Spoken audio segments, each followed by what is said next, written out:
नमस्कार, मैं हूं गरिमा त्रिपाठी और आप मेरे साथ देख रहे हैं छत्तीसगढ़ और मध्य प्रदेश में तेजी से अपनी पहचान बना रहा समाचार चैनल इंडिया टाउन न्यूज।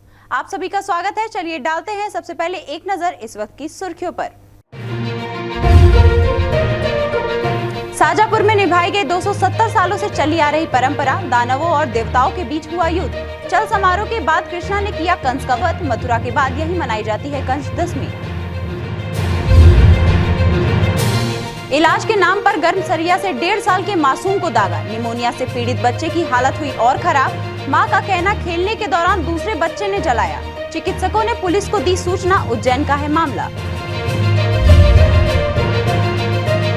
गुड़ की मिठास में घोल रहे जहर का मीडिया ने किया पर्दाफाश। नए गुड़ के साथ कीड़े मकोड़े वाले पुराने गुड़ का चल रहा था घालमेल। सड़े गुड़ की शिकायत पर नरसिंहपुर अनुविभागीय अधिकारी ने लिया संज्ञान।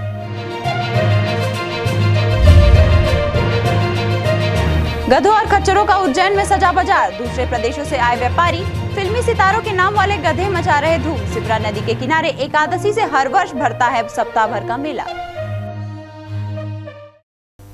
और अब खबरें विस्तार से। शाजापुर में दानव तलवारें लहराते और डरावने अट्टहास करते निकले, जिन्हें देखकर कोई भयभीत हुआ तो कोई उनके सुर में सुर मिलाता नजर आया। यही नहीं, शहर में देवता भी नजर आए और दानव भी। दानव और देवताओं के बीच घमासान युद्ध हुआ। खास बात यह है कि इस युद्ध में मारकाट नहीं बल्कि हंसी के फव्वारे छूटे, शहरवासियों को आनंदित कर गए। दरअसल शहर में बुधवार की रात को कंस दशमी का पर्व धूमधाम से मनाया गया, जिसमें शहर के कलाकार देव और दानवों के भेष में अपनी भूमिका का निर्वहन करते नजर आए। कंस वधोत्सव समिति संयोजक तुलसीराम भावसार ने बताया कि आयोजन की शुरुआत रात 8:30 बजे बालवीर हनुमान मंदिर से चल समारोह के रूप में हुई और इस दौरान देवताओं और दानवों के बीच वर्तमान परिप्रेक्ष्य को लेकर मजेदार संवाद चलते रहे। लोगों का इस वाक युद्ध में भरपूर मनोरंजन हुआ। परंपरा अनुसार कंस वधोत्सव का कार्यक्रम आज 271वें वर्ष में संपन्न हुआ। यह कार्यक्रम श्री गोवर्धननाथ मंदिर के मुखिया श्री मोतीराम जी मेहता उर्फ गेबी जी, जो मथुरा में इस कार्यक्रम को देख के शाजापुर लाए और ये मंदिर में रासलीला के रूप में करीबन 100 वर्षों तक इसको मनाया गया। तत्पश्चात इसको जब इसमें रुचि देखी, क्योंकि मनोरंजन के कोई प्राचीन समय में कोई साधन नहीं थे, तो इसको बड़े स्तर पर पैमाने पे इसको मनाया गया और ये सार्वजनिक रूप से कार्यक्रम का मंचन होता आ रहा है। इसको 271वें वर्ष में ये लगातार निरंतर यह कार्यक्रम चल रहा है। चल समारोह के साथ ही शहर के विभिन्न चौक चौराहों में देवताओं और दानव आपस में मनोरंजक युद्ध करते रहे। इसके बाद भगवान श्री कृष्ण बने कलाकार द्वारा कंस का वध किया गया और ग्वाली समाज के युवक कंस के पुतले को घसीटते हुए अपने साथ ले गए। गौरवमय परंपरा है, प्राचीन संस्कृति है, काफ़ी लंबे समय से चल रही है। पहले ग्रामीण क्षेत्र के भी काफ़ी लोग इसमें आते थे। आजकल मीडिया और सोशल मीडिया वालों का आप सभी के सहयोग से यह कार्यक्रम और भी व्यवहारिक और व्यावसायिक तरीके से संपन्न हो रहा है। गौरतलब है कि यह पर्व मथुरा के बाद शाजापुर में ही मनाया जाता है और पिछले 270 सालों से यह परंपरा लगातार चली आ रही है। इंडिया टाउन न्यूज के लिए शाजापुर से दिलीप सौराष्ट्रीय। निमोनिया का इलाज करने के लिए 1.5 महीने के बच्चे को गर्म सरिया से दाग दिया गया। टोने टोटके के बाद बच्चे की हालत और बिगड़ गई। अब बच्चे को उज्जैन के चरक अस्पताल में भर्ती कराया गया है। उज्जैन जिले की महिदपुर तहसील के किशन खेड़ी में रहने वाले मजदूर सोने और मधु के 1.5 महीने के बेटे अजीत को जन्म से ही निमोनिया है। कई जगह इलाज कराने के बाद भी ठीक नहीं हुआ। बुधवार शाम बच्चे के शरीर पर जलने के निशान के साथ गंभीर अवस्था में उसे चरक अस्पताल में भर्ती कराया गया है। बच्चे की मां ने किसी भी तरह के अंधविश्वास, टोने टोटके की बात से मना कर दिया है, लेकिन बच्चे के शरीर पर जख्म देख लग रहा है कि निमोनिया ठीक करने के लिए जादू टोना किया गया है। बच्चे का चिकित्सकों से इलाज करवाने की बजाय उसे गर्म सरिये से दाग दिया गया। उसके शरीर पर क्रॉस का निशान बन गया है। इससे उसकी तबीयत और बिगड़ गई।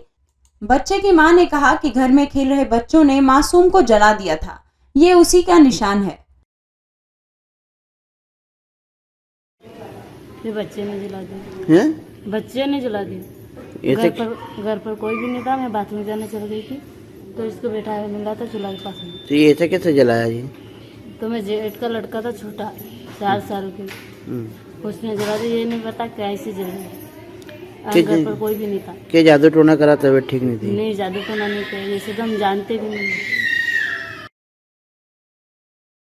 चिकित्सकों ने बताया कि फिलहाल बच्चे को निमोनिया है और ऑक्सीजन लगा हुआ है। PICU के चिकित्सकों का कहना है कि बच्चे के शरीर पर निशान को देखकर लग रहा है कि उसे गर्म सरिया से दागा गया है। सर्दी खांसी के साथ में बुखार भी आ रहा है। वह मां का दूध भी नहीं पी पा रहा। उसे इन्फेक्शन का खतरा भी हुआ है।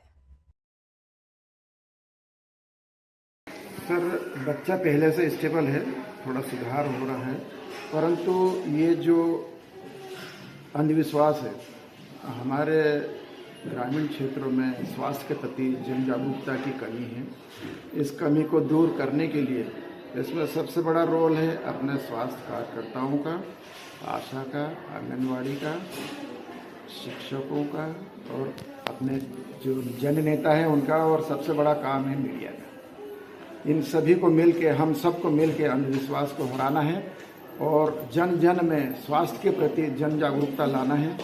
निमोनिया है, डायरिया है, डिसेंट्री है, जाइंडिस है, पीलिया है, टाइफाइड है, इनके प्रति जन जागरूकता हमको लाना है और हमारे आने वाले भविष्य की जो पीढ़ी है, जो नए बच्चे हैं, नवजात बच्चे हैं, छोटे बच्चे हैं, उनको ऐसे अंधविश्वासों से बचाना है।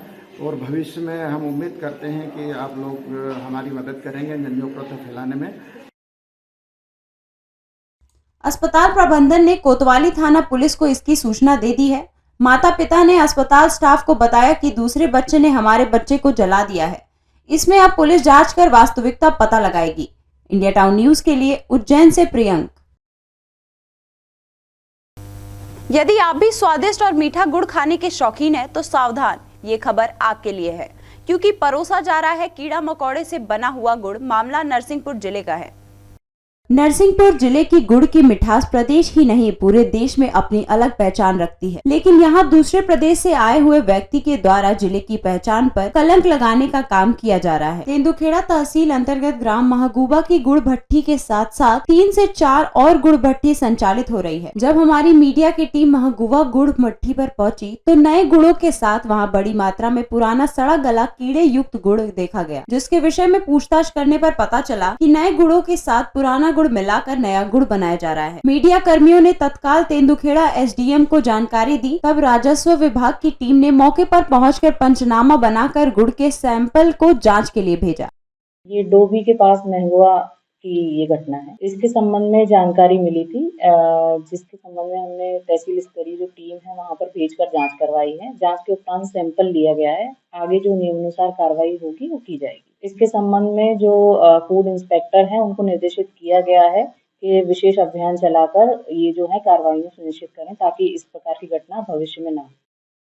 अब जरूरत है प्रशासन की तरफ से ऐसे गुड़ बनाकर बेचने वाले लोगों जो अपने स्वार्थ के लिए न केवल लोगों के स्वास्थ्य से खिलवाड़ कर रहे हैं, वहीं पूजा पाठ में भी गुड़ का उपयोग होने के चलते आस्था और विश्वास से भी खिलवाड़ करने वालों पर सख्त कार्रवाई की जाए। इंडिया टाउन न्यूज के लिए नरसिंहपुर से दिनेश विश्वकर्मा। विश्व प्रसिद्ध दंदरौआ धाम सरकार में 28 नवंबर से लाखों भक्तों का जनसैलाब उमड़ने वाला है, क्योंकि यहां होने जा रहा है पंडित प्रदीप मिश्रा जी की कथा। इस आयोजन की तैयारी को लेकर धाम के महंत, भिंड कलेक्टर और SP ने खास तैयारी की है। बता दें कि यहां बजरंगबली डॉक्टर हनुमान के नाम से जाने जाते हैं। भिंड जिले के प्रसिद्ध दंदरौआ धाम सरकार के महंत श्री रामदास जी महाराज ने प्रेस वार्ता कर बताया कि 28 नवंबर से 2 दिसंबर तक प्रसिद्ध कथाकार पंडित प्रदीप मिश्रा जी की कथा दंदरौआ धाम पर होने जा रही है, जिसमें लगभग 5 लाख से 10 लाख श्रद्धालुओं के आने की संभावना है।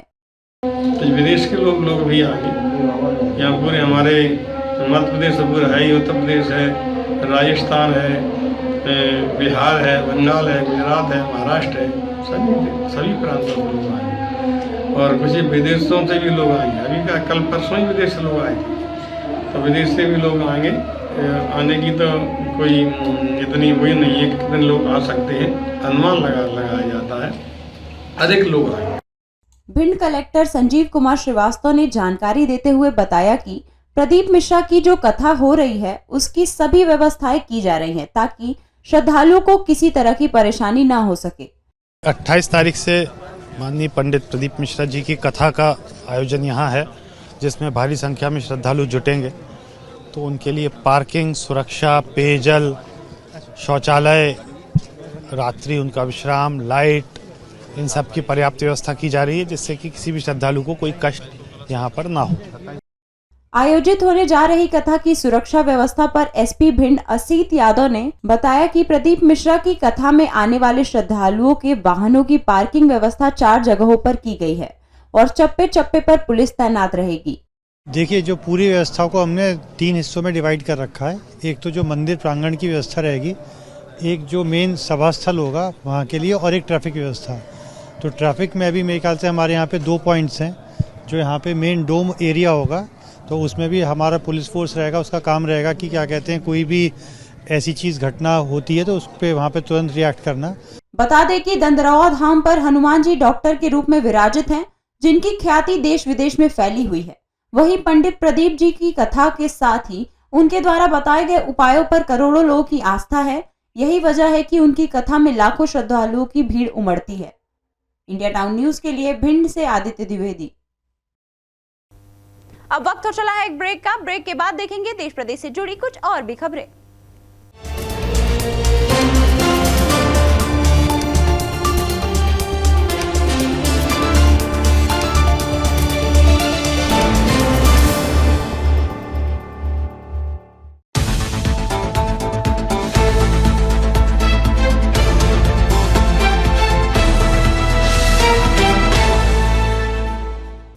ब्रेक के बाद आपका स्वागत है। उज्जैन शहर में कार्तिक मेले के पहले इन दिनों गधों का अनूठा मेला लगा है।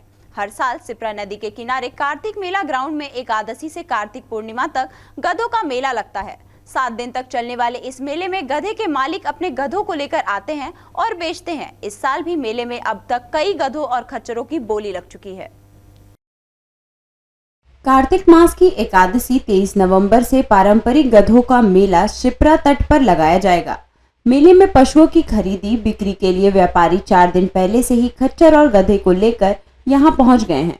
हर साल की तरह यहां प्रदेश के कई जिलों से आने वाले व्यापारी खच्चर और गधों की खरीदी करेंगे। प्रतिवर्ष यहां मध्य प्रदेश के अलावा राजस्थान, महाराष्ट्र प्रांतों के व्यापारी पशुओं की खरीदी करने आते हैं। खास बात यह है कि उम्र के हिसाब से गधों की कीमत लगाई जाती है। व्यापारी गधों को खूब सजा धजा कर बेचने के लिए मेले में खड़े करते हैं। इनकी कीमत इनके दांत देखकर लगाई जाती है। कम दांत वाले की कीमत लगभग 15,000 से चालू होती है और अधिक दांत वालों की कीमत कम यानी 8,000 से चालू हो जाती है। गधों का मेला है, परंपरा का है भाई साहब, और इसमें सभी तरह के गधे आते हैं। राजा भी आती है, रानी भी आती है, धनबेन भी आता है, अमिताभ बच्चन भी आता है और सलमान खान भी आता है, श्री देवी भी आती है। सभी तरह के जानवर आते हैं लिखे हुए, और बाहर से खरीद के हम बेचने लाते हैं मेले के अंदर। ये परंपरा का रिवाज है। और गंधर्व राजा का गधा बोला जाता है। गंधर्व राजा का गधा भी यहाँ पे बेचने के लिए आते हैं। और ये मेला बहुत सालों से चल रहा है, और हम लोग हैं तो काका से इसको लेके आते हैं और यहाँ पे बेचते हैं। यहाँ हम मेले में आए गधे घोड़े सब खरीदने के लिए। परंपरा से आते हैं, बहुत साल से 10-15 साल हो गए अपने आते आते। इनका रेट जो होता है देखो, जैसे जैसा गधा है तो 2 साल का है, 3 साल का है, 2.5 साल का है, 5 साल का है। इसे गधे पे कोई गधे का 10,000 रेट है, कोई का 12,000 है, कोई का 13,000 है। उम्र इसकी दांत से देखी जाती है। जैसे इनके दांत आते हैं, 2 दांत आता है, कोई 3 दांत आता है, कोई 4 दांत आता है, कोई 5 साल का भी आता है। स्थानीय लोगों का कहना है कि 16वीं शताब्दी में मुगल आक्रांत बादशाह औरंगजेब अपने काफिले के साथ चित्रकूट पर चढ़ाई करने आया था। यहाँ उसके काफिले में बहुत से घोड़े और गधे बीमार से ग्रसित होकर मारे गए। काफिले में गधों की कमी होने पर उनकी पूर्ति के लिए स्थानीय स्तर पर पशु बाजार लगवाया गया था। तब से लेकर आज तक दीपावली के अगले दिन मंदाकिनी तट किनारे यह ऐतिहासिक गधा मेला लगा चला आ रहा है। एक खास बात और, यहाँ आए गधों के नाम सुन आपकी हंसी छूट जाएगी। टाइगर, राजा, रानी, अमिताभ बच्चन व अन्य फिल्मी सितारों के नाम इसमें शामिल हैं। इस बार टाइगर की कीमत 15,000 तक लगाई जा रही है। इंडिया टाउन न्यूज के लिए उज्जैन से प्रियंक। इंदौर के पास डॉक्टर अंबेडकर नगर महू में एक बड़ा रोंगटे खड़े कर देने वाला घटना हुआ। यहाँ एक बड़ा सांप शिकार करने के इरादे से लव बर्ड्स के पिंजरे में घुस गया। दुकानदार ने कड़ी मुशक्कत के बाद सांप को पिंजरे से बाहर निकाला। इस जद्दोजहद में एक पक्षी घायल भी हो गया। इंदौर के पास army cantt area doctor Ambedkar Nagar Mhow में आने वाली हीरा तारा बिल्डिंग के पास पशु पक्षियों की एक दुकान में अजीब वाकया हुआ। यहाँ दुकान में बड़ा सांप घुसा और सांप ने यहाँ रखे लव बर्ड्स के पिंजरे की ओर रुख किया। इधर जैसे ही दुकानदार ने दुकान का शटर खोला तो उसके होश उड़ गए, क्योंकि सांप लव बर्ड के पिंजरे में बैठा था। इस दौरान सांप ने एक पक्षी को घायल कर दिया। मामला मंगलवार शाम का है। दुकानदार ने डंडे की मदद से सांप को जैसे तैसे निकाला। बता दें कि यहाँ हीरा तारा बिल्डिंग के पास एक पक्षियों की दुकान है। इसी में लव बर्ड्स के पिंजरे में बड़ा सांप घुसा। दुकानदार ने जैसे तैसे सांप को पिंजरे से बाहर निकाला। इससे पहले कि सांप को पकड़ते सांप दुकान के पीछे नाली में जा छुपा। फिलहाल इस घटना के बाद क्षेत्र में दहशत भी फैल गई। वहीं दुकानदार ने पक्षियों के नए पिंजरे को सुरक्षित स्थान पर रखा। इसके अलावा सांप को वहां से दूर किया। इंडिया टाउन न्यूज के लिए इंदौर से वी देवाशीष। शिवपुरी जिले के करेरा थाना क्षेत्र में एक ट्रैक्टर को अज्ञात चोर चुरा के ले गया। ट्रैक्टर चोरी की वारदात सीसीटीवी में कैद हो गई है। ट्रैक्टर मालिक ने करेरा थाने में इसकी शिकायत दर्ज कराई है। पुलिस ने अज्ञात चोरों के खिलाफ मामला दर्ज कर चोर की तलाशी शुरू कर दी है। करेरा के रामराजा गार्डन के पास रहने वाले घनश्याम पाल ने अपना ट्रैक्टर घर के बगल में रामराजा गार्डन के सामने रख दिया था, लेकिन अगले दिन जाकर देखा तो उसका ट्रैक्टर उस स्थान पर नहीं खड़ा था। दिन भर तलाश के बाद ट्रैक्टर का कोई सुराग नहीं लगा। इसके बाद घनश्याम ने रामराजा गार्डन के पास लगे सीसीटीवी कैमरे को चेक करवाया, जिसमें उसका ट्रैक्टर एक अज्ञात चोर रात करीब 11:30 बजे ले जाते हुए दिख रहा है। ट्रैक्टर मालिक ने इसकी रिपोर्ट थाने में दर्ज कराई है। इंडिया टाउन न्यूज के लिए शिवपुरी से कुलदीप गुप्ता। इंदौर महू बाईपास रोड पर लगातार तेंदुए की दहशत बनी हुई है।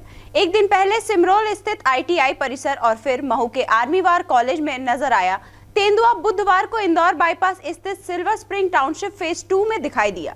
तेंदुआ यहां के सिल्वरवुड और सिल्वर नेचर एरिया में घूमते हुए दिखा। सीसीटीवी में तेंदुए का मूवमेंट कैद हुआ है।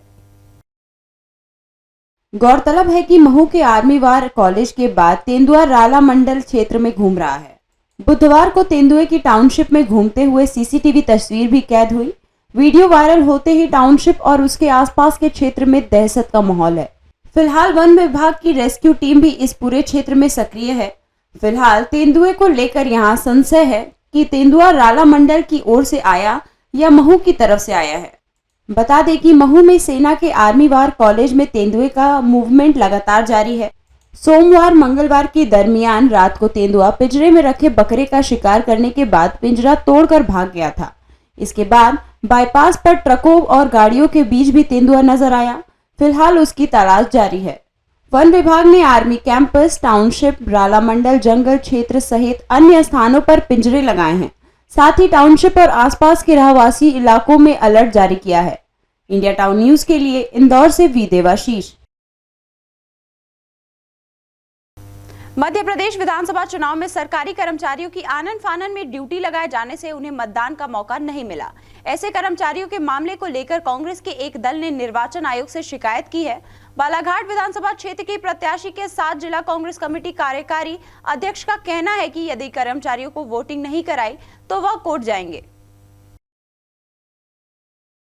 मध्य प्रदेश विधानसभा चुनाव को लेकर गत 17 नवंबर को पूरे प्रदेश में बम्पर वोटिंग हुई है, लेकिन वोटिंग के दौरान निर्वाचन ड्यूटी में तैनात कुछ कर्मचारी मतदान करने से वंचित रह गए। एक जानकारी के अनुसार रीवा में लगभग 1359 पुलिसकर्मी जहां मतदान नहीं कर पाए हैं, तो वहीं प्रदेश के अन्य जिलों में भी कुछ इसी तरह का मामला सामने आ रहा है, जिसको लेकर कांग्रेस ने कड़ा रुख इख्तियार कर लिया है। पिछले दिनों भोपाल में भी कांग्रेस के पूर्व मंत्री सज्जन सिंह वर्मा ने भी चुनाव आयुक्त से मिलकर मामले में शिकायत सौंपी थी। तो वहीं 22 नवंबर को बालाघाट में भी जिला कांग्रेस कमेटी के कार्यकारी अध्यक्ष राजा सोनी बालाघाट विधानसभा क्षेत्र क्रमांक 111 की कांग्रेस प्रत्याशी अनुभव मुंजरे सहित अन्य कांग्रेस जनों ने जिला निर्वाचन अधिकारी के नाम ज्ञापन सौंपकर कार्यवाही की मांग की है। पूरे बालाघाट जिले से हमें शिकायतें मिल रही थी कि जो डाक मत पत्र का वितरण हुआ है उसमें भारी लापरवाही की गई है और बड़ी अनियमितता की गई है और हमारे जो सरकारी कर्मचारी हैं उनको काफ़ी संख्या में डाक मत पत्र इशू ही नहीं किए गए हैं, जिसकी शिकायत खुद कुछ कर्मचारियों ने भी हमसे की है। हमारे कुछ मीडिया के साथियों ने भी हमको इस बात की जानकारी दी है और हमारे जो जिले के कार्यकर्ता हैं उन्होंने भी इस बात की हमको जानकारी दी कि काफ़ी बड़ी संख्या में कर्मचारियों को डाक मतपत्र से वंचित किया गया है। और इसी चीज़ को लेकर आज यहाँ पर कलेक्टर महोदय से चर्चा करने आए थे। हमारे डीएम साहब सोनोडिया साहब को हमने एक ज्ञापन भी दिया इस संबंध में। बालाघाट विधानसभा क्षेत्र के कांग्रेस प्रत्याशी अनुभव मुंजारे ने कहा है कि जिले में बड़ी मात्रा में निर्वाचन कार्य में लगे शासकीय कर्मचारियों को डाक मत पत्र ही जारी नहीं किया गया, जिसके चलते जिले में लगभग 4 से 5 हजार कर्मचारी मतदान करने से वंचित रहे, जिसकी जांच आवश्यक है। आज हमें वैसे मिलना तो था जिले के जो जिला निर्वाचन अधिकारी हैं कलेक्टर उनसे, लेकिन वो जानकारी आई कि वो मैराथन में शामिल होने के लिए कान्हा चले गए हैं, तो इस कारण हमें फिर एडिशनल कलेक्टर सनोडिया जी से मिलना हुआ हमारा, और हमने उन्हें ज्ञापन दिया है हमारे जिला कांग्रेस कमेटी के कार्यकारी अध्यक्ष राजा सोनी जी और हमारे जितने भी पदाधिकारीगण हैं, और हमने मांग की है कि जिस तरह से डाक मतपत्र जारी करने में जो लापरवाही की गई है और लगभग 4.5 से 5 हजार कर्मचारी मतदान करने से वंचित रह गए हैं, इसकी उच्च स्तरीय जांच होना चाहिए। और ये बहुत ही गंभीर विषय है। इतने वर्षों में मैं पहली बार देख रही हूँ कि डाक मतपत्र से मतदान करने से इतने भारी संख्या में हमारे कर्मचारी वंचित रह गए हैं। ये बहुत ही चिंताजनक बात है। मिल रही जानकारी के अनुसार 23 नवंबर को डाकमत को लेकर आ रही शिकायतों को लेकर जिला कलेक्ट्रेट कार्यालय में एक बैठक का आयोजन किया गया है, जिसकी अध्यक्षता जिला निर्वाचन अधिकारी एवं कलेक्ट्रेट डॉक्टर गिरीश कुमार मिश्रा करेंगे, जिसके लिए कांग्रेस के पदाधिकारियों को भी बुलाया गया है। इंडिया टाउन न्यूज के लिए बालाघाट से अनुराग झा।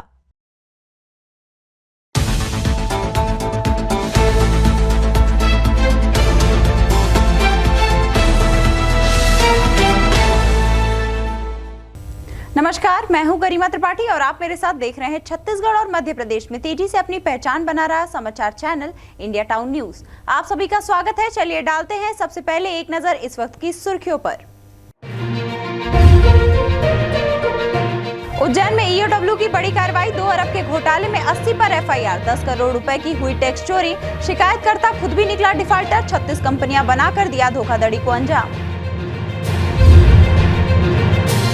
एग्जिट पोल और चुनावी सर्वेक्षण पर पूरी तरह से लगी रोक। 30 तारीख के पहले दिखाया जनता को रुझान तो होंगे दोषी। 2 साल की सजा के साथ लगेगा जुर्माना। चुनाव आयोग ने कहा कि जाएगी सख्ती।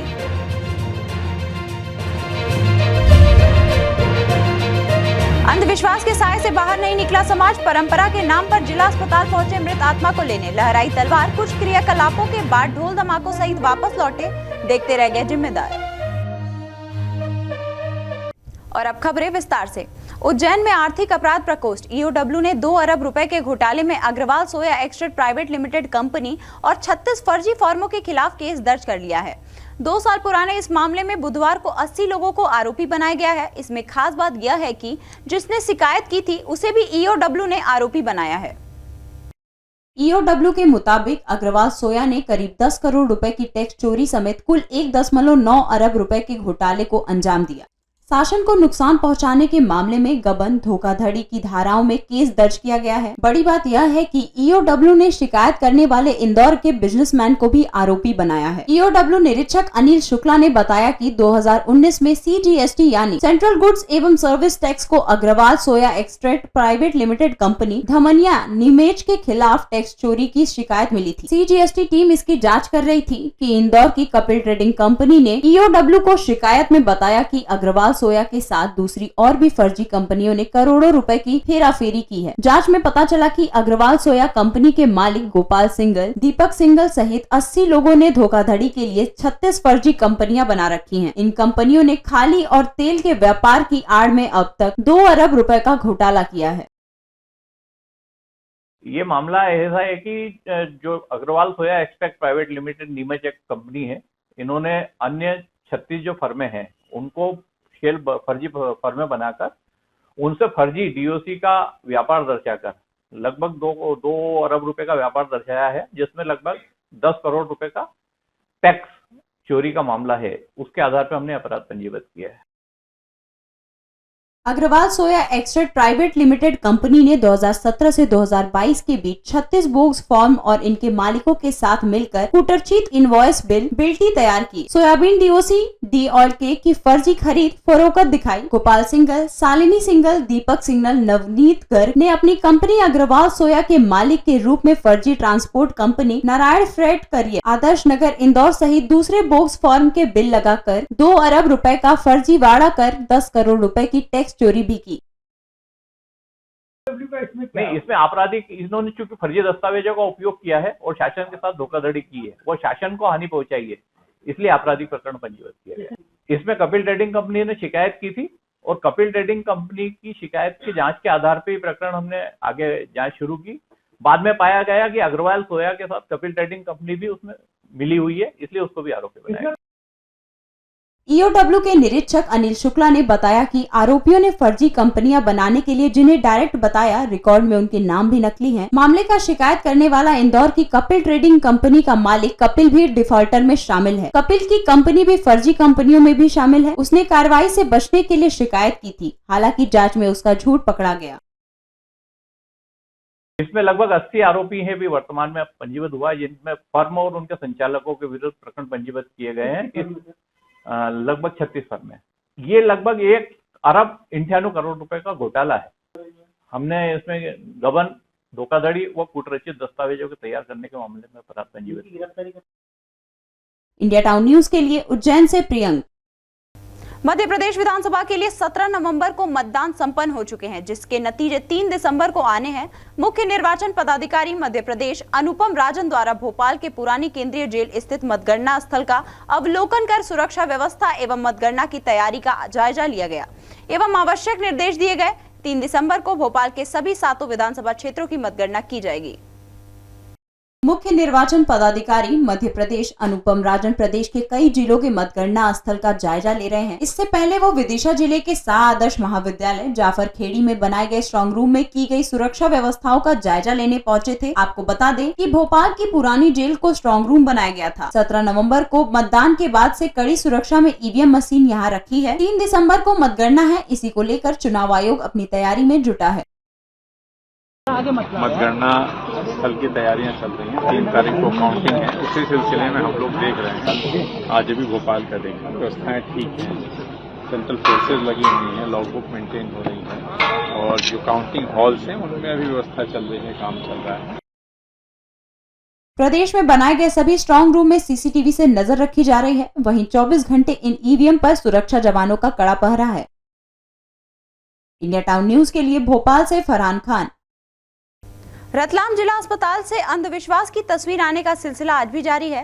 मृत व्यक्ति की आत्मा को लेने रतलाम जिला अस्पताल हाथ में खुली तलवार लहराते हुए परिजन पहुंचे, कुछ क्रियाएं की और फिर लौट गए। इस दौरान जिम्मेदार तमाशा देखते रहे, उन्हें टोक भी नहीं पाए।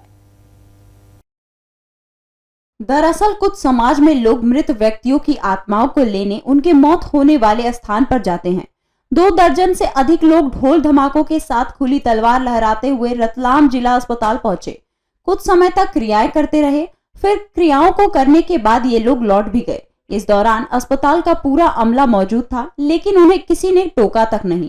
इस पूरी घटना पर अभी तक ना कोई कार्रवाई हुई है, ना तो कोई शिकायत। वह यो घर पे परेशानी करता है, पूरा परिवार है, मतलब ऐसे होता है परेशानी में पासो देश में हमारा घर पे हो जाना पड़ता।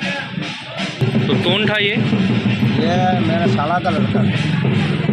ये आप लोग घर में परेशान कर रहा था? हाँ। तो आप लोग लेने आए हो? हाँ।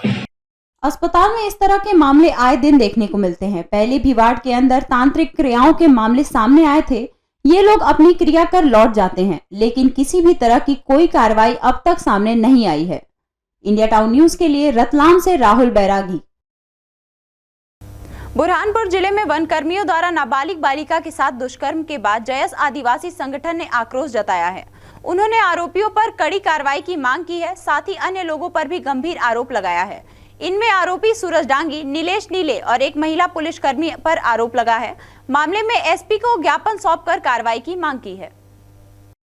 बुरहानपुर जिला मुख्यालय से 40 किलोमीटर दूर खकनार थाना क्षेत्र के आमगांव में 2 वन कर्मियों द्वारा आदिवासी नाबालिग बालिका से दुष्कर्म मामले में आरोपियों की गिरफ्तारी की जल्द मांग को लेकर जयस आदिवासी संगठन ने एसपी को ज्ञापन दिया है। इसमें संगठन ने महिला पुलिसकर्मी पर दबाव डालकर बयान बदलने का आरोप लगाया है। एसपी देवेंद्र कुमार पाटीदार ने पीड़िता का दोबारा बयान करने और आरोपियों को जल्द गिरफ्तार करने का आश्वासन दिया। इसके अलावा आरोपियों की जल्दी गिरफ्तारी नहीं होने पर जयस आदिवासी संगठन ने उग्र आंदोलन की चेतावनी दी है। ये अगले ही दिन उसका बयान हो गया। परिवार वाले भी आप बोल रहे नहीं हुआ तो फिर 164 का बयान करवा देंगे। जी हम यही चाह रहे हैं, करवा देंगे 164 का बयान, बाकी उसको ले जाएंगे फिर से 164 का बयान करवा देंगे। जी सर, जैसे 164 के बयान में आएगी चीजें गिरफ्तारी, ठीक है। सर जो सरकारी कर्मचारी में करवा देंगे ना सर, सरकारी कर्मचारी मतलब संविधान को नहीं मान रहे, संविधान के खिलाफ जा रहे हैं, तो बाकी और लोग क्या सोचेंगे? जो पढ़े लिखे हैं उनके खिलाफ तो ज्यादा कार्रवाई होना चाहिए, उनका तुरंत भाष होना चाहिए, क्योंकि आदिवासी एक्ट का उल्लंघन करा है, सभी चीज करी है। 160 केस रजिस्टर्ड किया है ना, और सब धाराएं नहीं हुई है। 164 का कथन कहीं ना कहीं इनसे गलत बयान दिलवाया गया है। पुलिस नहीं करा सकती, मजिस्ट्रेट के सामने जब खड़ा होता है ना तो मजिस्ट्रेट के सामने नहीं बोलता है, जो कि वो बात के ऊपर भी लगा सकते हो कि उसने बोल दिया। जो महिला कर्मचारी है जो पुलिस विभाग में है, उन्होंने बाद में बोला तो कहने के बाद दूसरी बार में तो बदल गई वो। दरअसल यह मामला वन ग्राम आमगांव की वन चौकी का है। जयस आदिवासी संगठन के पदाधिकारियों ने कहा कि वनकर्मी सूरज डांगे और नीलेश नीले पर न्यायालय में पीड़ित परिवार को यह कहकर भी धमकाया है कि हमारे खिलाफ बयान दिया और आगे की कार्रवाई की तो हम तुम्हें झूठे केस में फंसा देंगे। इंडिया टाउन न्यूज के लिए बुरहानपुर से सोनू सोहाले। राजधानी भोपाल में लगातार बदमाशों द्वारा लोगों में दहशत फैलाने के वीडियो सामने आ रहे हैं। ऐसा ही एक मामला राजधानी के ऐशबाग थाना क्षेत्र में सामने आया है, जिसमें बदमाशों द्वारा कुछ गाड़ियों और दुकानों को अपना निशाना बनाया गया है। मामला राजधानी के ऐशबाग क्षेत्र का है, जहां कुछ लोग गाड़ियों और दुकानों को अपना निशाना बना रहे हैं। इस मामले में एसपी सुनील श्रीवास्तव ने बताया कि यह पूरा घटना 19 नवंबर रात 8 बजे के आसपास की है, जहां बल्ली मुजाहिद नाम के बादशाह ने एरिया में तोड़फोड़ की घटना को अंजाम दिया है। पुलिस ने फरियादी की शिकायत पर आरोपी के खिलाफ मामला दर्ज कर लिया है। ये एक 19 तारीख की करीबन 7:45 बजे की घटना है।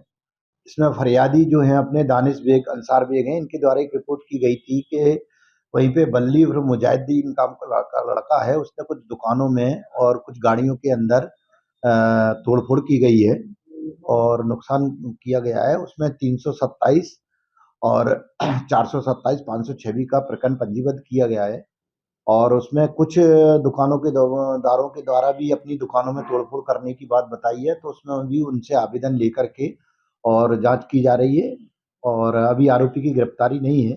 शीघ्र ही आरोपी की गिरफ्तारी करके जो भी अन्य धाराएं हैं आर्म्स एक्ट जैसी वो प्रकरण में बढ़ाई जाए। आरोपी की तलाश की जा रही है, जल्द ही आरोपी को गिरफ्तार कर लिया जाएगा। गिरफ्तारी के बाद जो भी साक्ष्य सामने आएंगे उसके उपरांत कार्रवाई की जाएगी। इंडिया टाउन न्यूज के लिए भोपाल से फरहान खान। अब वक्त हो चला है एक ब्रेक का। ब्रेक के बाद देखेंगे देश प्रदेश से जुड़ी कुछ और भी खबरें।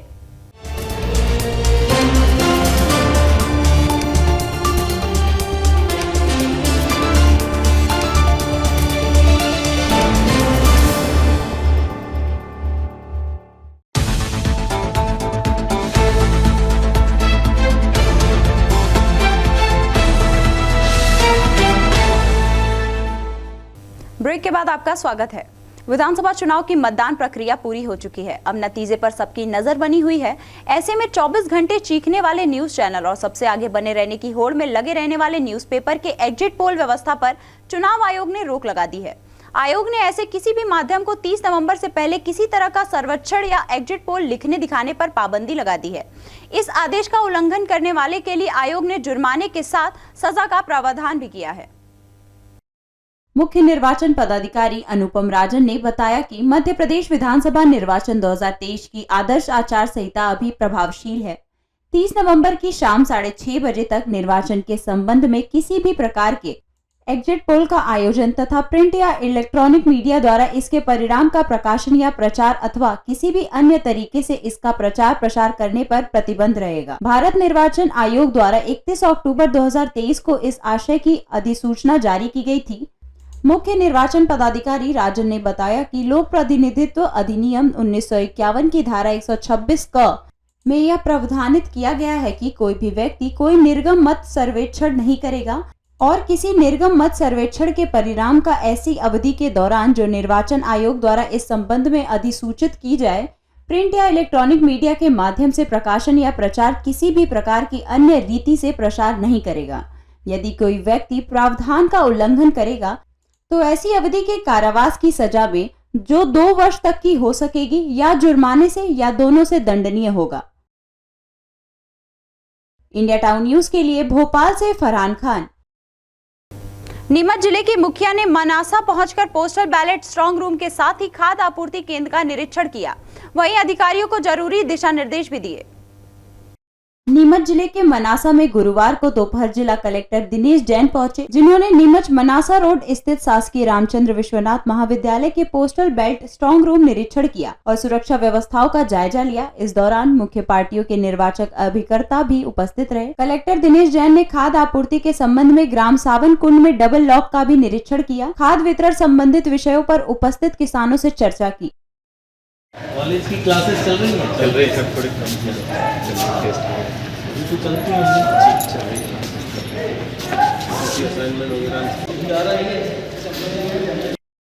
इस दौरान मनासा अनुविभागीय अधिकारी एसडीएम पवन बरिया, तहसीलदार बीके मकवाना, नगर परिषद सीएमओ सहित अन्य विभाग के अधिकारी मौजूद रहे।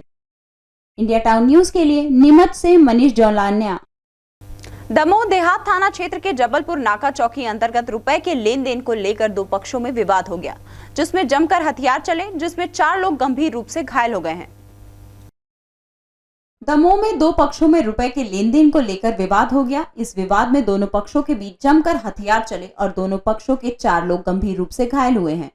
एक के सिर में गहरी चोट आई है। सभी घायलों को जिला अस्पताल में भर्ती कराया गया है, जहां पर उनका इलाज जारी है।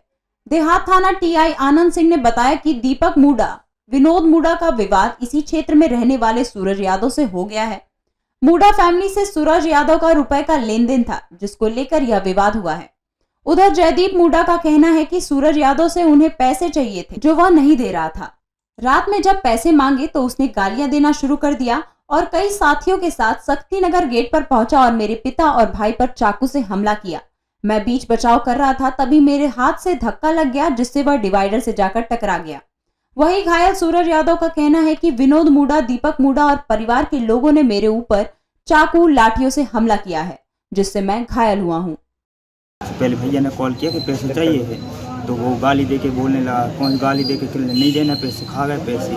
फिर वो भैया ने कही कि पैसे ज़रूरी है, चाहिए है। फिर वो दुकान पे शक्ति नगर के गेट के सामने आया, फिर बोलने लगा, तुम जानते नहीं हो, हमें जानते नहीं हो, सरजू यादव हैं, ना कि मैं कोई से भी पूछ ले, तो हमसे पैसे मंगा रहे। फिर बोले नो गाड़ी लेके आए, वो 8-10 जन 12 जन लेके, फिर वो सीधे आए कि कौन था, चाकू लेके भैया को मारने लगे। तो हमने उस चाकू हाथ से पकड़ ली और फिर धक्का दे दिया, तो वो डिवाइडर से टकरा गया। मैंने तो मुड़ा के 5000 रुपये देना। फिर क्या हुआ?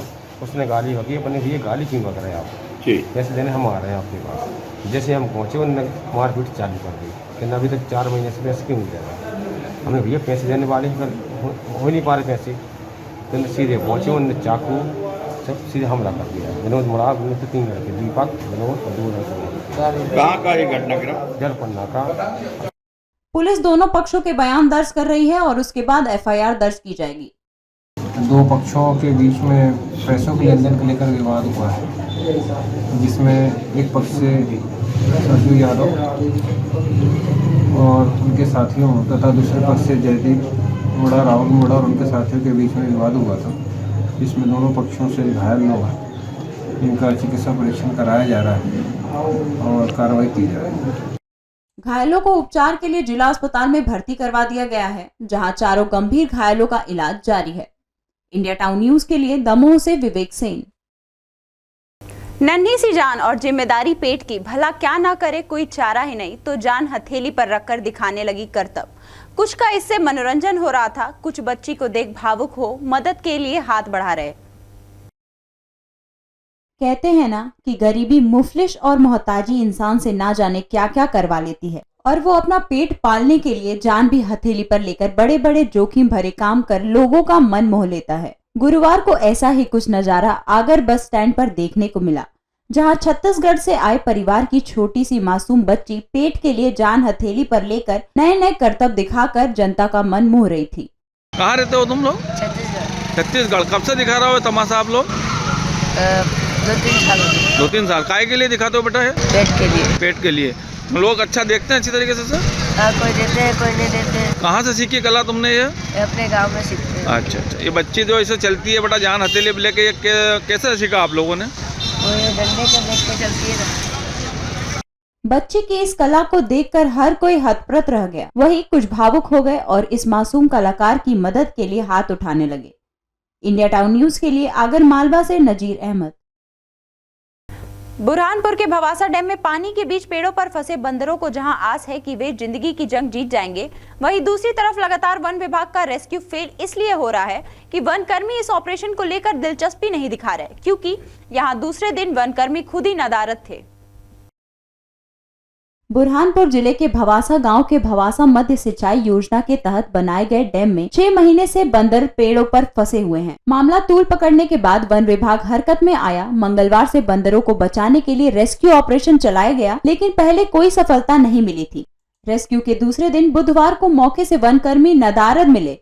बंदर पेड़ों पर उछल कूद करते दिखाई दिए, जबकि वन विभाग सभी बंदरों को निकालकर सुरक्षित जंगलों में छोड़ने की बात कह रहा है। इसके लिए वन विभाग ने सोशल मीडिया पर वीडियो भी वायरल किया है। मीडिया ने बुधवार को मौके पर जाकर तस्दीक की तो चर्चा में ग्रामीणों ने पेड़ पर बंदर होने की बात कही है।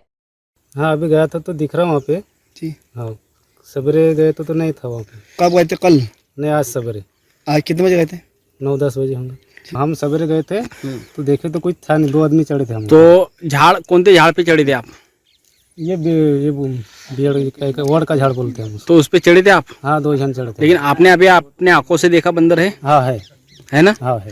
इंडिया टाउन न्यूज के लिए बुरहानपुर से सोनू सुहाले। रीवा में मुस्लिम समाज द्वारा समाज के बच्चे बच्चियों को अच्छे रिश्ते मिल सके, इस उद्देश्य को लेकर मुस्लिम समाज द्वारा निःशुल्क निकाह हेल्प सेंटर की शुरुआत की है। इसको लेकर वेबसाइट भी शुरू की गई है, जिसके माध्यम से रिश्तों की तलाश की जा सकती है। साथ ही ऑफलाइन भी कार्यालय में जाकर संपर्क किया जा सकता है। रीवा शहर काजी मुफ्ती मोहम्मद मुबारक अजहीर ने बताया कि लोगों को सही और उनके मुनासिब रिश्ते तलाश करने में आसानी पैदा करने के लिए निकाह हेल्प सेंटर की शुरुआत की गई है।